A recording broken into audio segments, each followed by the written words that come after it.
Interesting development here, people. As you can see on screen, Canelo Alvarez has moved up to the #1 position in the WBO middleweight rankings. Now, being in the #1 position, being the #1 contender, is different than being the mandatory challenger. Mandatory challenger means you have a guaranteed title shot within a specific time frame. I'm not sure if Canelo is going to be made mandatory. He might have to fight an eliminator. That's the normal standard protocol.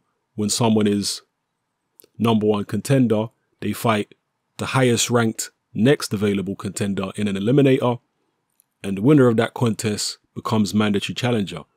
But you know how politics works in boxing. Canelo Alvarez is a cash cow, and very often, as we've seen in boxing many times, with cash cows, it's one rule for them and a different rule for everybody else when it comes to the sanctioning bodies. They get favorable treatment. We've seen it countless times. So Canelo might get made mandatory challenger to the winner of Billy Joe Saunders versus David Lemieux. He's already #1 contender. He's very close to becoming mandatory challenger for the winner of that fight. And the most interesting thing for me is that if Canelo is so close to a title shot with the WBO, he might forego the rematch with Gennady Golovkin potentially.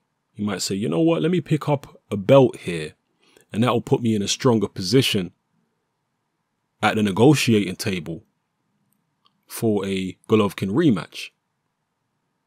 He already has a rematch clause which he can exercise, I believe, and take the Golovkin rematch when he wants. I guess it's within a certain time period.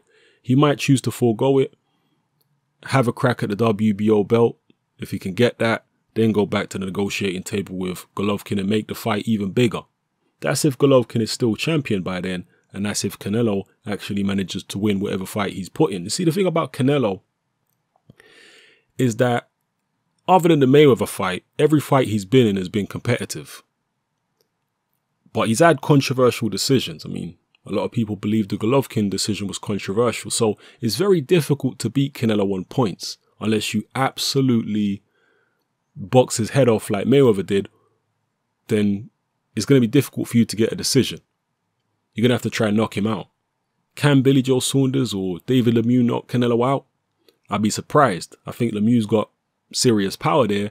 I don't know whether he's technically good enough to get the punches on to be able to KO Canelo. And I just don't think Billy Joe has the power at all to KO Canelo. So, yeah, it's one of them kind of situations. We'll see what happens here. Now, obviously, some people are going to say Canelo don't even deserve to be #1 contender. Look at the people below him. Some people might argue some of those guys below him have done more and deserve to be higher ranked. But then again, other people might argue the opposite. If you look who's ranked below him, you've got David Lemieux. Then you've got Demetrius Andrade, Daniel Jacobs. I think a lot of people would argue that Daniel Jacobs should be above Canelo in the WBO rankings. Below that, you've got Jamal Charlo.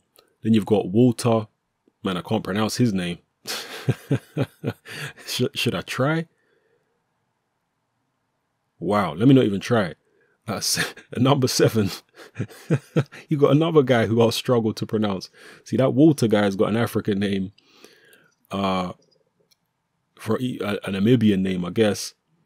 And the guy below, Francis, I guess that's a French name. The guy's from Canada, from Quebec, I'm guessing. At #8, Antoine Douglas. At #9, Sulkek. Some names I can't pronounce here, people. Bear with me. 10, Martin Murray. 11, Luis Arias. 12, Hugo Centino. 13, Tommy Langford. 14, Conrad Cummins. 15, Rafael Bejaran. There's a lot of names I'm struggling with in the WBO top 10 or top 15 at middleweight. So, yeah. Let me know what you feel about this in the comment section below, people. Does Canelo deserve the #1 ranking with the WBO based on what he's done at middleweight and how he performed against Triple G? And do you think this means that he's going to forego the rematch in May with Golovkin and instead try and target the winner of Billy Joe Saunders versus David Lemieux? And how do you think he would do against either Lemieux or Saunders? And how do you think he would do if he does take the Golovkin rematch? Let me know in the comment section below, people. It's happening. I'm out.